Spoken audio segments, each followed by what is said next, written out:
మైసూర్ పాక్‌లో పాక్ మాయం. ఎంత ఎబ్బెట్టుగా, ఎంత విచిత్రంగా, ఎంత ఆశ్చర్యంగా ఉందంటే, అసలు మైసూర్ పాక్‌లో పాక్ అంటే ఏంటో కూడా తెలీదు వాళ్ళకి. కన్నడంలో పాక్ అంటే పాకం. పాకం అనేటువంటి పదం మన తెలుగులో కూడా పాకం అని మనం పిలుచుకుంటాం. పాకాన్ని షుగర్‌ని గాని, బెల్లాన్ని గాని వాటన్నిటిని పాకం పడితే, ఆ పాకాన్ని ఆ స్వీట్‌లో ముంచి తయారు చేస్తున్నారు కాబట్టి అది మైసూర్ పాకం అయింది. అది మైసూర్ పాక్‌గా పిలుచుకుంటున్నాం. దానికి మైసూర్ శ్రీ అంట దానికి పేరు.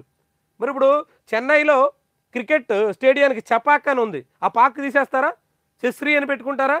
దీపక్ అని కొంతమందికి పేరుంటది దీపక్. ఆ పాక్ కూడా తీసేస్తారా? తమలపాక్, కరివేపాకు, ఆ పాకులు కూడా లేపేస్తారా? అసలు ఏందిది? ఇదొక మేనియా అంటారు. ఇదొక పిచ్చిగా మనం భావించాలి.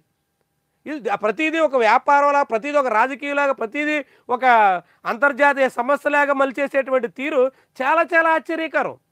అసలు మైసూర్ పాక్ అనే పేరు ఎలా వచ్చిందో, దాని మూలం ఏంటో తెలియకుండా యథేచ్ఛగా రాసేసినటువంటి వైను. వాళ్ళు మార్చితే దానికి మీడియా అంతా ప్రచారం. అసలు ఇదంతా పాకిస్తాన్‌కి వ్యతిరేకంగా, పాకిస్తాన్‌ని పీచమని చేసేటువంటి చర్యగా, పాకిస్తాన్ దీంతో లొంగు వచ్చేస్తుందన్నట్టుగానే పత్రికలు ఈరోజు అన్నింటా ఈ కథనం. ఎంత ఆశ్చర్యకరం చూడండి. అసలు పాకిస్తాన్‌కి, మైసూర్ పాక్‌కి ఎక్కడైనా సంబంధం ఉంటుందా? కరివేపాకుకి, పాకిస్తాన్‌కి ఎక్కడైనా పోలిక, పొంతన ఉంటుందా?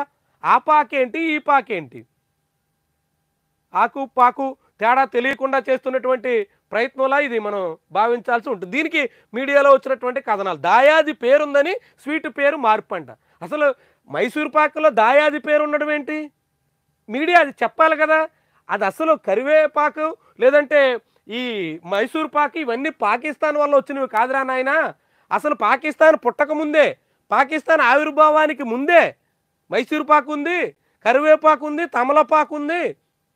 చాపాక్ స్టేడియం కూడా వచ్చి ఇలాంటివన్నీ వచ్చిన తర్వాత దానికి పాకిస్తాన్‌కి ముడిపెట్టడం ఏందిరా అని చెప్పాల్సినటువంటి మీడియా కూడా ఇది కూడా పాకిస్తాన్‌తో సంబంధం ఉన్నట్టే, ఇది కూడా పాకిస్తాన్‌కి పెద్ద ముప్పు తెచ్చికొట్టినటువంటి చర్య అన్నట్టే, పాకిస్తాన్‌ని ఇంకా అణచివేయదగ్గ చర్య అన్నట్టే కవరేజ్ చేసేటువంటి తీరు అత్యంత విస్మయకరంగా కనిపిస్తుంది.